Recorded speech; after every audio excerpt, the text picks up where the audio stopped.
Rayonda Süleymanovlar yılının yılı birinçilerden bulup urab jiyu işlerin başlaylar. Bu yılda şolay buldu. Şulpan oğlu yanındağı 191 gektarlı kırda iş küvetli New Holland kombaynları işli. Remiz Nemayev, Viktor Marinin, Ildus Enderjanov yazın üzleri yükşeşkenler. Hucalıkның en tecrübeli kombaynçılarının birisi Ildus Enderjanov bu yılda kırga birinçilerden bulup çıkkan. Evet, kayfalardan çıktık. İyi günler. Отлично был. Бегайбет, яхшы урожай алырга тиешбиз. Исән сау эшләп чыксак, алла теләсә. Быел не сыңгарак калды инде дә, ничек булса да вакытлыча бетерәсе иде. Булыр көне, алла теләсә. Иң мөһиме һава торышы әйбәт булсын, дымлылык зур булганда эшләр тукталып торырга мөмкин. Үткән ел Сөлеймановлар урып җыю эшләренә 12 июльдә керешкәннәр. Һава торышы кисезләнеп тору нәтиҗәсендә ул бу ел соңрак башланды. Әмма авыл хуҗалыгы белгечләре фикеренчә, быелгы елның уңышы бик мул булачак. Иң мөһиме үз вакытында җыеп алу. Шуңа да урып җыюга җиң сызганып зур әзерлек белән тотынганнар хуҗалыкта. Техникаларны яхшы иттереп әзерләдек. Хуҗалык буенча 20 комбайн чыгачак. 17 елның урагын җыеп алырга. Егетләребез безнең күптәннән бер комбайнда эшли торган, күчеп йөрми торган егетләр. Алар тәҗрибәле, көздән дефектовкалар ясап калдырып, кыш көннәрендә, язгы көннәрдә запчастларны күтәрдек.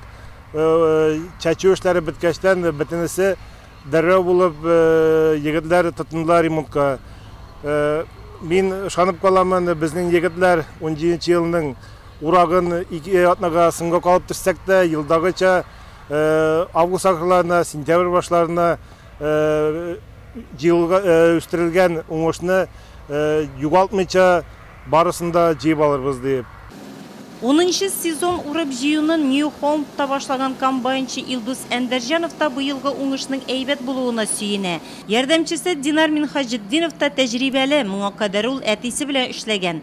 Бөртекләрне югалтуларсыз җыеп алырга тырыша егетләр. Керенгенә ерек туры килә. Массасы күп, потому что и ятканда әзрәк, парпа. Сызрак алырга, конечно, но без потери алырга тырышабыз инде. Возможности. Арпа культурасын хуҗалыкта бу ел 3700 гектарда үстергәннәр. 1 гектардан бер тик 50 центнер чыга. Әле тагын да югарырак уңыш көтелә дип белдерә хуҗалык җитәкчесе Ирек Хайдарҗанов. 100 гектар арпаны исә янчылдырып, җиңсәләргә тутырып куяр өчен урдыралар. Ашлык ындыр табыгына 35-40% чамасы дымлылыкта кайта һәм складларга салына. Кулга алгачта бөртекнең авырлыгы сизелә. Ул махсус җайланмада сыттырыла һәм консерватлар сиптерелеп җиңсәләргә тутырыла. Кыш көне колбаса кебек кисеп ашатабыз, бөтен витаминнары саклана ди хуҗалык җитәкчесе. Хуҗалык җыенчы ел рәттән чын уракка керешеп киткәнчә бөртекнең дымлылыгы 35-40% булган чагында махсус капчыкларга тутырып кышкы чырда тирлекләргә ашатыр өчен, тирлекләргә бирер өчен фураж әзерләй.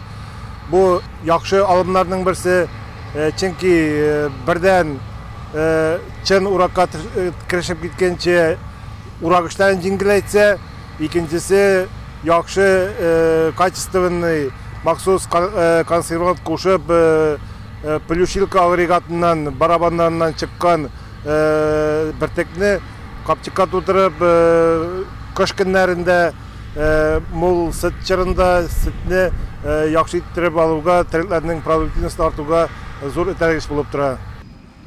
Тәүлегенә 200 тонна, ягъни 2 капчыкка әнә шундый янчылдырылган тирлек азыгы тутырыла. Озын колбаса сыман капчыклар Зирекле авылындагы ындыр табагы территориясендә урнаштырыла.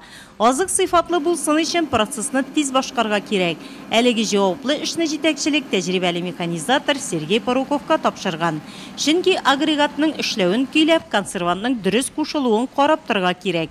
Кырдан кайткан бөртекне кабул итеп туруда тоткарлык юк. Авылның барлык хатын-кызлары хәзер ындыр табагында мәш килә. Баштан кичерткән чаптык, вич әзерләдек, аннары агарттык. Вич тәртиптә, еген генә кайтсын, уңышлы булсын. Зарплатаны вакытында алабыз. Тырышып эшлибез, шатланып, әле тук бар. Безгә колхозда эшләргә.